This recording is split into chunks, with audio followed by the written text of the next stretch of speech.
atop the battlements of Castle Curmudgeon, where my double wild feels empty when my baby has gone away. Good evening, Mr. and Mrs. America, and all ships at sea. Welcome to the Blast Radius. So good to have you with us tonight. And you know what I always say about our audience, Jim Eagle? It is as good-looking as it is intellectually enlightened. And it's not just me saying that. Many experts have said that. Many eminent scientists, the people whose job it is to know about such things. You're probably wondering right now what sort of field guide I have brought you tonight. And I am glad you asked, because tonight we are field guiding a bit of American social history that hardly ever gets talked about, except when people make jokes about it, because that is the peculiar cultural station that the trailer park occupies in our national cultural consciousness and lexicon. It is, to put it plainly, the only type of poverty-based humor that has no stigma attached to it. You can make trailer park jokes in just about any venue, in just about any type of company, without anybody alleging a hate crime.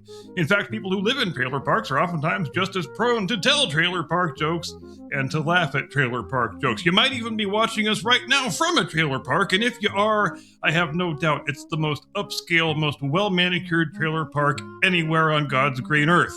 But I got to thinking about this particular slice of history because it's actually got a lot of twists and turns for a tale that's only barely 100 years long.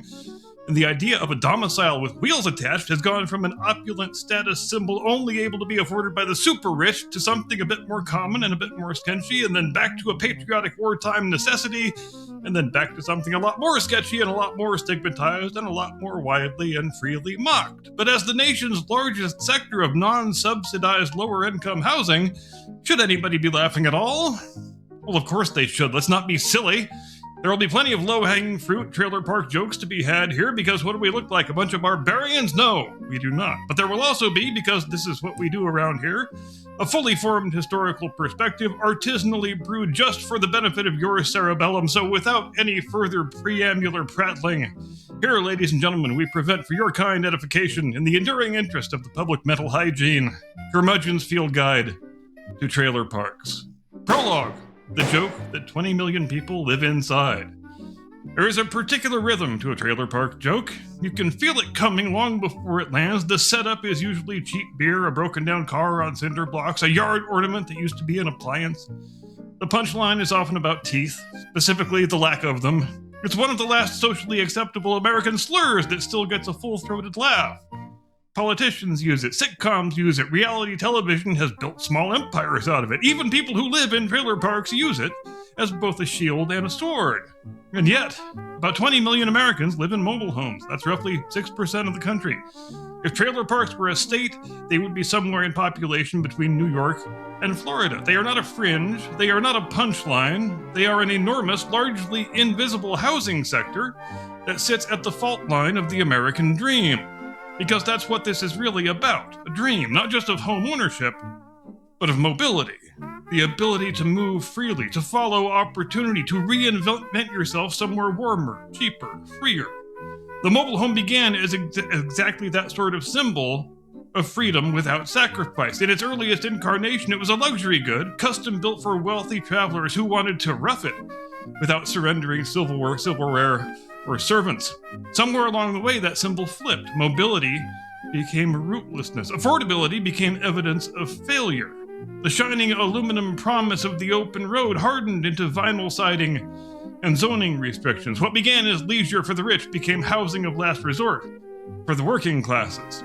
This is the story of how that happened. How an emblem of opulence became shorthand for hopelessness, and what it says about a country where millions of people live inside a joke and can't afford not to. Chapter 1, Before the Trailer Park, Nomadism as Luxury. Long before the phrase trailer park conjured images of plastic flamingos engaged in low-level turf wars, mobile living in America was a hobby for people who had summer homes that they were actively avoiding. In the late 19th century, wealthy Americans developed a fascination with something they called house cars, ornate horse-drawn carriages outfitted with beds and writing desks and fine china cabinets, and presumably a faint sense of superiority. These were not survival vehicles, these were rolling parlors. Think less economic necessity and more Downton Abbey, but everyone has hay fever. The interiors were upholstered, curtained, carved, and polished to within an inch of their mahogany lives. If you were going to experience the rugged American frontier, you were going to do it with monogrammed napkins. This was the Gilded Age, when industrial fortunes were being minted at a speed that would make a tech startup blush in shame. The same class of Americans building Newport cottages with 70 rooms decided that what the wilderness really needed was a mobile chandelier. Travel was not about escape, it was about display. You weren't fleeing anything, you were touring the nation like it was your recently acquired estate. By the early 1900s, the automobile arrived, and with it, the first motorized campers. Wealthy hobbyists commissioned custom trailers to be pulled behind early touring cars. Magazines breathlessly documented these contraptions, celebrating their ingenuity and their refinement. Mobility was aspirational. To be on the road meant you had the leisure time to do that. And that's the crucial thing. Early mobile living was voluntary. It was seasonable. It was fashionable. If you lived in a mobile home in 1905, it was because you were adventurous in the way that only rich people can afford to be. The irony is almost too neat. The housing form that would later signal economic precarity began as a luxury accessory, essentially a yacht for landlocked aristocrats. The American trailer was born not in desperation, but in decadence. Chapter 2, Tin Can Tourists and the Democratization of the Road. If Chapter 1 was succession but with horses, Chapter 2 is where Henry Ford shows up and ruins exclusivity for everyone. The Model T did not just put America on wheels, it put middle-class America on wheels. By the 1910s and 20s, automobile ownership was no longer the eccentric hobby of monocled industrialists. It was increasingly normal. And once regular people had cars, they immediately began strapping questionable wooden boxes to the back of them and heading toward Florida. Thus was born auto camping. Early trailers were often homemade affairs, plywood, canvas, optimism, and nails that had not been consulted about their long-term career goals. Companies soon emerged to standardize production, but the DIY spirit remained strong. These were not rolling parlors with velvet drapes. These were rolling declarations that you could, in fact, fry bacon in a ditch, if properly motivated. One of the most famous groups of this era called themselves the Tin Can Tourists, a name that sounds like either a vaudeville troupe or a minor league baseball team. Founded in 1919, they wintered in Florida parking lots and fairgrounds, living in close quarters and proudly displaying the empty food cans that signaled their self-sufficiency. Membership required car ownership and a certain respectable code of conduct. This was key. They were not vagrants. They were motorists. There's a difference, and they insisted on it. Municipalities took notice. Towns began establishing public campgrounds with basic amenities to accommodate these travelers. For a moment, mobile living was civic-minded and wholesome, like a Norman Rockwell painting, but everybody has a carburetor. But democratization always carries tension with it. When mobility stops being exclusive, it stops being glamorous. As more Americans took to the road, some for pleasure, some because rents were rising and jobs were scarce, the line between tourist and transient began to blur. And in America, that line has always been policed with suspicion. The road was about to get a lot less recreational. Chapter 3, The Depression and the Birth of the Trailerite. And then the economy collapsed. It is one thing to strap a kitchenette to your Buick because you crave citrus in January. It is another thing entirely to do it because the bank has your house and the factory has your job. The Great Depression did not invent mobile living, but it profoundly changed its vibe. By the early 1930s, trailers were no longer just recreational novelties, they were fallback plans. As unemployment soared and foreclosures mounted, increasing numbers of Americans took to the road not in search of sunshine, but in search of work. To California, to Michigan, anywhere with the rumor of a paycheck, the trailer became a kind of rolling lifeboat in a sea of economic wreckage. Manufacturers noticed. Production increased. Designs became more standardized, more affordable, more practical. Trailers grew longer, sleeker, more self-contained. The industry began marketing them not as camping equipment, but as housing. Small, efficient, modern. You didn't need a foundation. All you needed were wheels and a bit of nerve. But perception shifted just as quickly. The word trailerite entered the lexicon, and it was not a compliment. Newspapers described trailer camps with a raised eyebrow. Local officials fretted about sanitation, morality, and the unnerving fact that these people could simply leave. Mobility, once romantic, began to be read as rootlessness. If you could move at any time, could you ever be trusted to belong? Cities began passing ordinances regulating where trailers could park and for how long. Temporary camps sprang up on the edges of town, literally and socially. What had been voluntary adventure was becoming visible precarity. The trailer was no longer a toy of the wealthy or even a hobby of the thrifty. It was shelter in an era when shelter was slipping out of reach. And when mobility becomes a survival strategy instead of a pastime, the public mood hardens. The road, once a symbol of cheerful freedom, was starting to look more and more like a last resort. And the federal government was about to discover just how many Americans were living at its margins and on wheels. Chapter 4, War on Wheels. If the Depression made trailers respectable out of necessity, World War II made them patriotic. By 1941, the United States was ramping up industrial production at a scale that made the previous decade look like a mere rehearsal. Shipyards in California, aircraft plants in Washington, munitions factories in Michigan, millions of workers were suddenly required in very specific places that often did not have nearly enough housing. You could either build homes fast or you could build bombers fast, and America correctly chose bombers. Enter our friend the humble trailer. The federal government, never previously in the business of endorsing aluminum sardine cans as civic infrastructure, began deploying mobile homes as emergency worker housing. Thousands of trailers were shipped to defense hubs and arranged into neat rows near factories. These weren't whimsical tourist camps anymore. They were war effort villages. If you squinted, they looked almost suburban, just a bit shinier and with more rivets. Now, for many working families, this was their first experience living in a trailer, and it came wrapped in moral clarity. You weren't drifting, you were building liberty ships. You weren't rootless, you were rotational labor. The stigma softened when mobility aligned with national purpose. Manufacturers expanded rapidly, designs improved, plumbing, insulation, built-in appliances. Trailers became more livable, more domestic, and crucially, they became more normalized. Photographs from this era show tidy interiors, women at compact stoves, children doing homework at fold-down tables. It was small, yes, but so was a lot of wartime America. Ration books have a way of equalizing square footage, but here is the quiet twist. Temporary housing has a habit of lingering.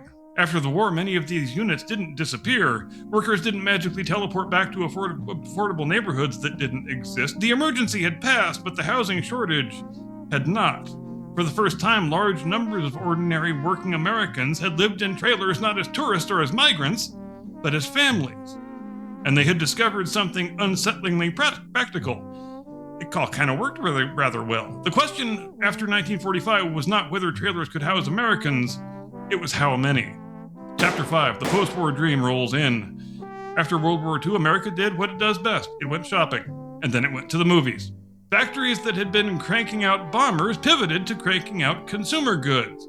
Suburbs bloomed like aggressively beige mushrooms. The GI Bill helped millions of Americans buy homes with yards, driveways, and the sacred promise of a grill assembled incorrectly on the first try. Meanwhile, one of the most popular motion pictures of 1953 was called The Long, Long Trailer, in which Lucille Ball and Desi Arnaz spend an entire feature film trying to tow a 32-foot New Moon trailer over a mountain behind a yellow convertible. It was a 100-minute metaphor for the American marriage. Expensive, difficult to steer, and prone to rolling off a cliff if you didn't have enough torque. But more importantly, it sold the dream. The trailers of the new post-war America were no longer merely wartime sardine cans. They were a Technicolor palace for the Eisenhower era. This was the birth of the 10-wide. In 1954, a man named Elmer Fry, who presumably looked at an 8-foot-wide trailer and felt claustrophobic in a way that only a Midwesterner can, decided he was going to build a 10-foot-wide model. This was a revolutionary act of architectural rebellion. At 10 feet wide, you could actually fit a sofa and a TV in the same room without having to park the ottoman in the bathtub. There was just one tiny, hilarious catch. A 10 wide was legally too big to tow with a family car. You needed a professional hauler and a permit. This is the great mobile paradox. The moment the mobile home became truly livable was the exact moment that it stopped being mobile.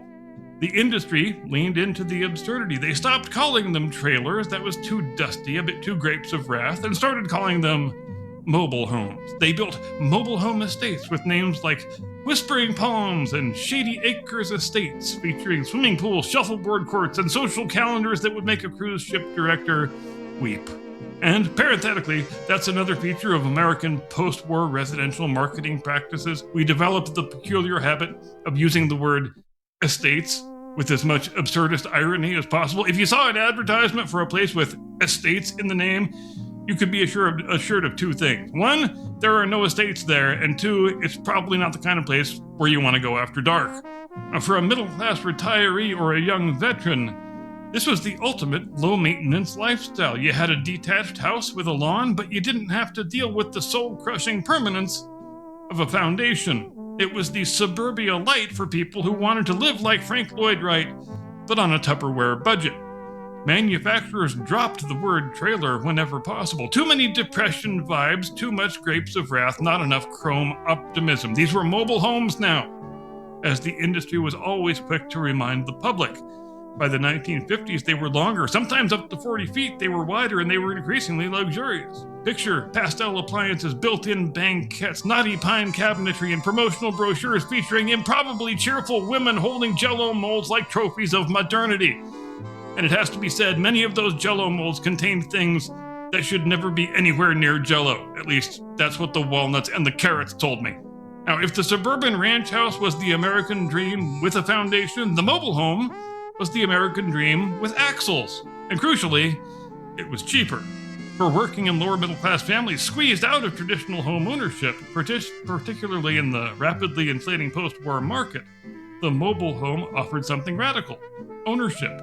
You could buy one outright for a fraction of a site-built house, no landlord, no upstairs neighbor practicing the trombone at 11 p.m., just you, your Formica, and the open road, or at least the open lot. Trailer parks evolved too, no longer ad hoc camps. Many became organized communities with paved pads, laundry facilities, even playgrounds. Brochures promised neighborly living and modern convenience. They looked suspiciously like suburbs that had been gently compressed in the wash. But here is where the tension crept in. The same zoning boards that welcomed split-level homes often frowned at mobile ones. Municipalities began restricting where these parks could be built. The message was subtle, but unmistakable. Mobility was fine, just as long as it stays over there. The post-war boom made mobile homes mainstream. Millions bought in. They were affordable, practical, and, at least for a moment, optimistic. But prosperity has a hierarchy, and in America, even our dreams come with square footage requirements. Chapter 6, From Trailer to Mobile Home to Manufactured Housing. If the 1950s were about optimism, the 60s and 70s were more about paperwork. By now, the industry understood something crucial. Words matter. Trailer suggested impermanence, maybe a suspicious uncle. Mobile home, on the other hand, sounded sturdier, more domestic. By the early 1970s, another rebrand was well underway: manufactured housing. Same basic idea, but now it sounded like it came with schematics and a clipboard. And in 1976, the federal government made all of this official. The HUD Code, the first and only national building standard for manufactured homes, established uniform safety and construction requirements: wind loads, fire resistance, insulation, electrical systems, all that fun stuff. If your mental image of a mobile home involved it dissolving in a stiff breeze, the HUD Code was designed to argue otherwise. Here's the irony. Just as mobile homes became more regulated, more standardized, more structurally sound, they also became less mobile. Units grew larger. Single wides gave way to double wides, which required convoys and mild prayer in order to transport. Once installed, they were rarely ever moved again. The wheels often came off, the axles were removed, skirting concealed the undercarriage like a Victorian table embarrassed about its legs. In practice, these were houses. They had bedrooms, mortgages, children doing algebra at the kitchen table, but legally and financially, they occupied a strange sort of limbo. Most were titled not as real estate, but as personal property, like cars. That meant chattel loans instead of traditional mortgages. That means higher interest rates, faster depreciation. You could own your home and still watch it lose value the same way a sedan does immediately when you drive it off the lot. Meanwhile, zoning laws tightened. Many cities banned new mobile home parks outright or restricted them to the industrial edges and the rural margins. The message hardened. You may live this way, just not anywhere near us. By the late 70s, the transformation was complete. These homes were permanent in practice, precarious in law, and increasingly segregated by policy. They no longer symbolized motion, they symbolized containment. Chapter 7, Stigma Settles In. By the 1980s, the American economy was rearranging itself with the delicacy of a demolition crew. Factories closed, steel towns rusted, family farms consolidated. And in many places, the most affordable path to something resembling home ownership was still a manufactured home on rented land, which is when the jokes really took off. Trailer trash entered the cultural bloodstream with a vengeance. It became shorthand for a whole imagined taxonomy of sins: laziness, ignorance, moral failure, decorative hubcaps nailed to exterior walls. Hollywood obliged. Talk shows obliged. Country singers occasionally tried to humanize things, but even those attempts came with a wink. The trailer park became a ready-made stage set. Just add a screen door that slams itself and a character named Earl. Here's what makes stigma so efficient. It compresses structural forces into personal blame. Deindustrialization, wage stagnation, exclusionary zoning, predatory lending, those are all complicated things. But laughing at somebody's above-ground pool, that is wonderfully simple. The mobile home park became a cultural decoy, distracting from the policies that had funneled people there in the first place. And yet, inside these communities were retirees on fixed incomes, young families saving for something better, veterans, service workers, people doing exactly what the post-war script had told them to do. Buy what you can afford and mind your damn business. Many parks were and are quiet, orderly, neighborly. Block parties exist, so do PTA meetings, so does Pride. But the structural trap was tightening. Residents typically owned their homes, but not the land beneath them. If the landowner raised the rent, you could, in theory, move your house, but only in theory. In practice, moving a double wide costs thousands of dollars and requires permits, escorts, and a willingness to watch your living room sway down the highway like a reluctant parade float. Stigma had settled, and economics was about to weaponize it. Chapter 8, The Business of the Dirt Beneath. If you want to understand modern trailer parks, you don't start with the homes, you start with the dirt. By the 1990s and accelerating into the 2000s, investors noticed something that was hiding in plain sight. Mobile home parks produced steady cash flow. The tenants, the residents, almost never left, not because they didn't want to necessarily, but because moving a manufactured home is expensive, logistically complicated, and sometimes physically impossible once it's been in place for a sufficient period of time. Wheels removed, axles gone, porch attached. It is mobile in the same way that the Titanic was seafaring. This is what economists politely call a captive market. Private equity firms, real estate investment trusts, and small-scale landlords began purchasing parks, often from aging mom-and-pop owners. The business model was elegantly simple. Buy the land, raise the lot rent incrementally, keep maintenance minimal, rely on the fact that tenants can't easily relocate their homes. The asset appreciating in value was not the structure with the vinyl siding, it was the acreage underneath it. Meanwhile, the homes themselves behaved financially much like used cars. Because many were titled as personal property, they depreciated rather than appreciating. Owners could spend decades paying off a unit that would never build equity like a site-built house would. They owned an object sitting on land they did not control, financed with loans that often carried higher interest rates than conventional mortgages. It is a uniquely American arrangement. Hyper-individual home ownership balanced delicately atop somebody else's soil. None of this means every park is predatory. Some remain family-run, some transition to resident-owned cooperative, where neighbors collectively purchase the land and stabilize the rents. But the broader trend is unmistakable. Trailer parks became not just communities, but investment vehicles, praised in trade publications for their recession-resistant qualities. Stable returns, after all, are easier when your customers cannot leave. By the early 21st century, the trailer park had completed another transformation. It was no longer just stigmatized culturally, it was optimized financially. Chapter 9, Reality TV, Politics, and the Entrenchment of the Punchline. By the 2000s, the trailer park was no longer just a housing category, it was a genre. Reality television discovered manufactured housing like an anthropologist who had misplaced their ethics waiver. Cameras lingered on cluttered yards, family disputes, and the one guy who absolutely should not be operating fireworks. Editing did the rest. The trailer park became a visual shorthand. If you needed to signal chaos, you panned across aluminum siding and a satellite dish pointed at the heavens like it was begging for better programming. The joke?